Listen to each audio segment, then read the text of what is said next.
Hello, second graders.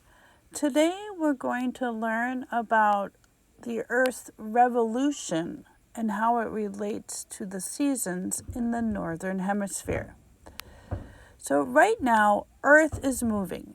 Even though you can't feel it, Earth is always moving in space in two ways. The first way the Earth moves is called rotation. Rotation is the movement of Earth around its axis.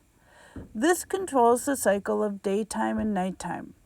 The Earth takes 24 hours to turn or rotate once on its axis.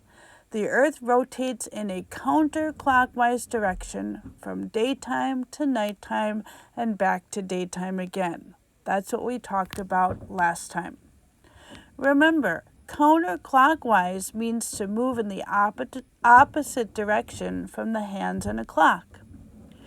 During rotation, the part of Earth that is facing the sun changes. When it is daytime when you are, that means that the part of the Earth on which you are standing is facing the sun. Sunlight hits our planet and moves across it from east to west. This is why we see the sun rising in the east and setting in the west. Sunset eventually occurs when certain parts of Earth turn or rotate away from the sun and nighttime begins. This cycle continues over and over again. The second way the Earth moves is called revolution. Earth revolves or orbits around the sun in an almost circular path. Therefore, as you live on Earth, you are traveling around the sun too. It takes Earth 365 1/4 days or 1 year to complete one revolution or orbit. You might be wondering about that fourth of a day. This fourth explains why we have a leap year every 4 years. During a leap year, we add on one additional day to the calendar to catch it up to Earth's orbit around the sun. We add only one day in February 29th, every 4 years. Earth is tilted as it orbits the sun. Tilt or slant your head to one side. The Earth remains at the same angle and points in the same direction throughout its entire orbit. Now, let's find out more about how Earth's tilt causes the seasons. Earth is divided into hemispheres, or halves. Just like an orange can be cut in half, either through the center from side to side or from the top to the bottom, Earth can also be divided two different ways.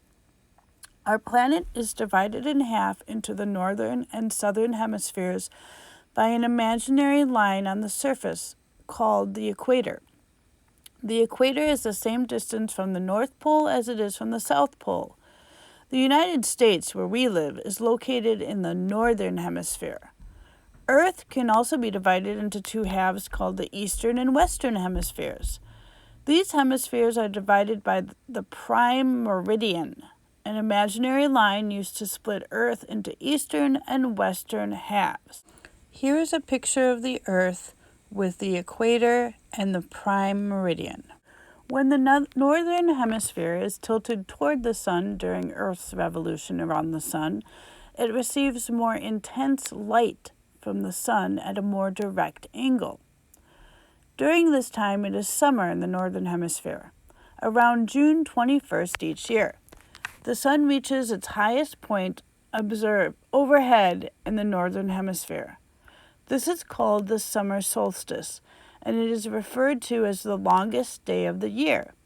That means that there is daylight for a longer period of time on that day than on any other day of the year. People in the southern hemisphere are experiencing winter, while people in the northern hemisphere are experiencing summer. On June 21st in the southern hemisphere, that part of Earth is tilted away from the sun, with the sun at a low angle in the sky. The sunlight is not as strong or as intense, and there is less of it, so that part of Earth receives less light and less energy than the northern hemisphere. June 21st is the winter solstice, or shortest day of the year in the southern hemisphere. It is the opposite of the northern hemisphere. North and south are opposites. They are opposite directions. As Earth revolves around the sun, the seasons begin to change depending on which hemisphere is tilted most directly toward the sun.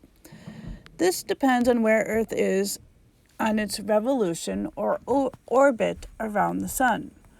One revolution takes 1 year, and each hemisphere is tilted directly in the sun for part of the year. 6 months after the longest day in the northern hemisphere, the shortest day occurs.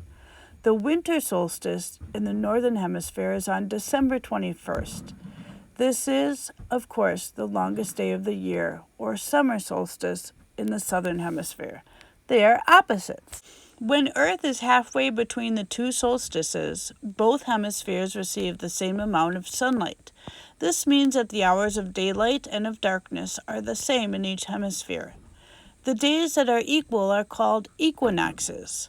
The spring equinox occurs at the beginning of spring on March 21st. The autumn equinox occurs at the beginning of autumn on September 21st.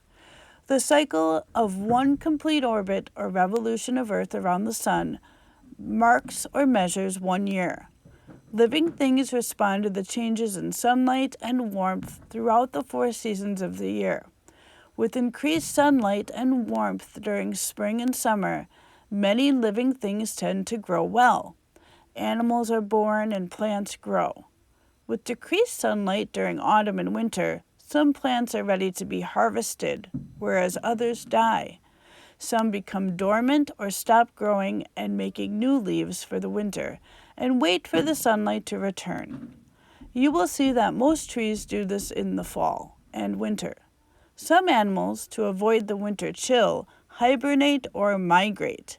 When animals migrate, they move to warmer environments.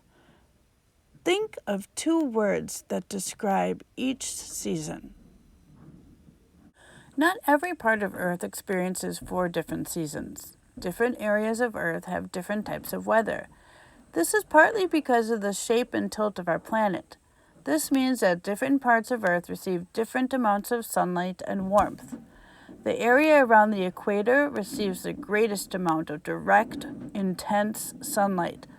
So some of the warmest parts of Earth are located in that part of the planet.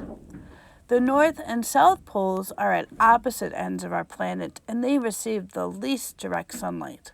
In fact, although they are so far apart, they have the same kind of weather as each other. It is always cold in the North and South poles, and both places are usually covered with ice. In the next lesson, you will learn more about the cycle involving the 4 seasons and how each season brings with it an ever-changing landscape. Which season is your favorite? So 2nd graders, what I'd like you to do now is in your notebook or in a Google Doc like you were doing for Mrs. M, I would like you to describe or use 2 words to describe each season: winter, spring, summer, and fall. So you're going to write a total of 8 words, 2 for each season. Then I'd like you to tell me what is your favorite season and why. Post a picture in Class Dojo, or you can send me your Google Doc to my email. I will put that up with this assignment in the notes.